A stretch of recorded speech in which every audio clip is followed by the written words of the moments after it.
Hi, good morning, Premier. It's Jessica from the Trillium. Hi, Jessica. I'd like to follow up on your comments about measuring bail. It sounded like you were implying that JPs and maybe even some judges are letting people out on bail too much. If that's what your statistics tell you, will you remove them from the bench? Well, let's first measure. We can't measure. There's no measurement going on right now. I love our court system. We have some of the finest JPs and judges in the country, but we have some other JPs and judges that just think letting them out on bail is the right thing to do. It's the wrong thing to do. But we're going to be measuring, and there'll be accountability. Like I get held accountable, like the chiefs get held accountable, the court system has to be held accountable. To follow up, can you explain to us exactly what that accountability might look like? I think some lawyers might have some concerns about the independence of the justice system under something like that.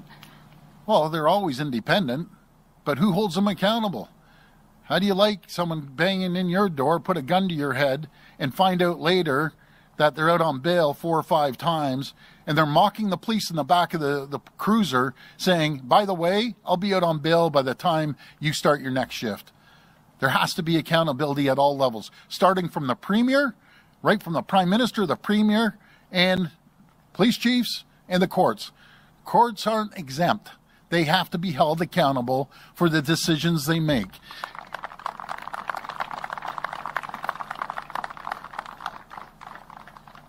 Good morning, Premier. This is Nitin Chopra from Prime Asia TV. Hi. Hi. Premier, when you gave a message to our Honorable Prime Minister, we have seen that you got an applaud from every single law enforcement person present here and who is watching you live also. So where is the disconnect?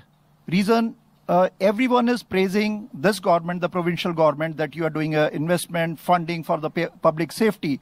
But when we put this question in front of our Justice Minister, he said we already made 2 amendments in the bail reform in the criminal code, and last year and this year January, and you will see the results soon. But these same announcements, these same things, and what Mayor Brown said, that he has the stories, we have the stories, every single outlet has a lot of stories. For last 3-4 years, we have seen stories and stories. Opposition leader is highlighting those stories. Where is the disconnect? What kind of changes they made in the criminal code, which we don't see the effect? And what needs to be done by the federal government, by our Justice Minister, so that these biggest gold heists, these extortionists, they are out enjoying their life, and Ontarians and Canadians are suffering. Where is the disconnect, Premier? Yeah, great question. It's very, very simple. It's not they can't do it. They don't want to do it. If you want to do something, you've been in office for 10 years, you would have had it done. You see crime going up. Everyone's doing their polling. It's always the economy, healthcare, affordability.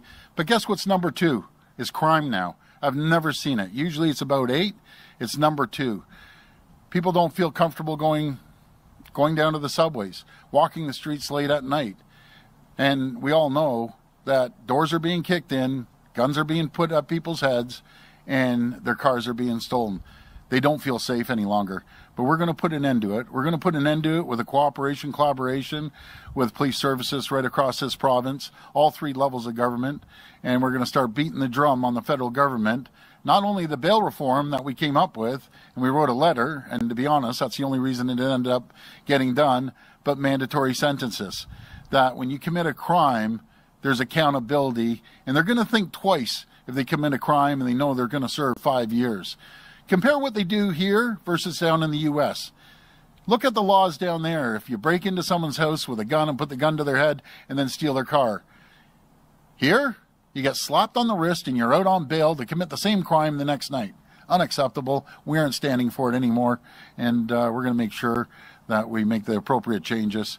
And I'll be pounding the federal government about mandatory sentencing.